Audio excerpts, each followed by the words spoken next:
ইসলামী bank ইসলাম নয়, আমাদের জনাব মির্জা ফখরুল ইসলামও ইসলাম নয়, জামাতে ইসলামও ইসলাম নয়।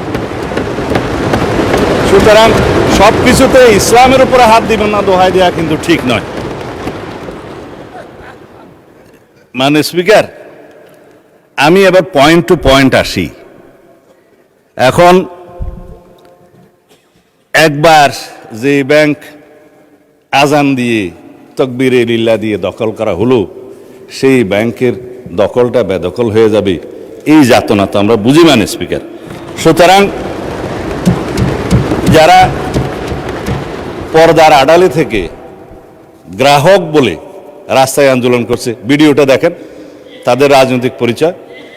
আমাদের মধ্যে অনেকে তো গ্রাহক আছে, গ্রাহককে বলে দেওয়া হচ্ছে বলেন বলেন আপনার অ্যাকাউন্ট আছে, বলে যে আচ্ছা ঠিক আছে, কত কয় 2-3 লাখ টাকা আছে, পিছন থেকে খোঁচা দিয়ে বলছে বলেন 7-8 লাখ টাকা আছে বলেছে, এটা রেকর্ড ভিডিও।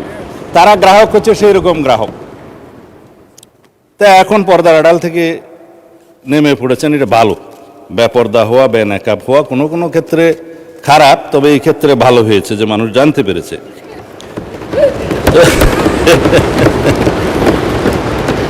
মানে স্পিকার, এখানে আরডিএস নামে একটা প্রকল্প আছে। সেই প্রকল্পের, এটা হচ্ছে ইসলামী ব্যাংকের একটা ফ্ল্যাগশিপ প্রকল্প। এই প্রকল্পের মূল হচ্ছে পল্লী উন্নয়ন প্রকল্প নামে, যেখানে 5,000, 10,000, 20,000 টাকা পর্যন্ত লোন দেয়া যায়। নারী গ্রাহকের সংখ্যায় বেশি। ভোটের আগে 10,000 টাকা করে অনেক নারীকে দেয়া হয়েছে। লাইনে আমার এক ভোটার জিজ্ঞেস করছে, আমার এক কর্মী, মা আপনি কোথায় দিবেন?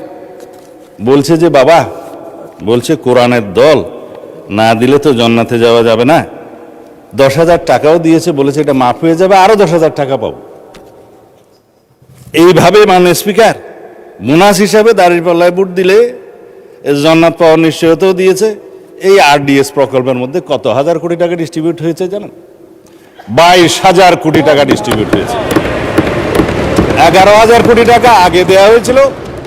এই 5ই আগস্টের 2024-এর পরে নির্বাচনের এই বৈতরণী পার হওয়ার জন্য আরো 11,000 কোটি টাকা দেওয়া হয়েছে। এর কোনো হদিশ নাই।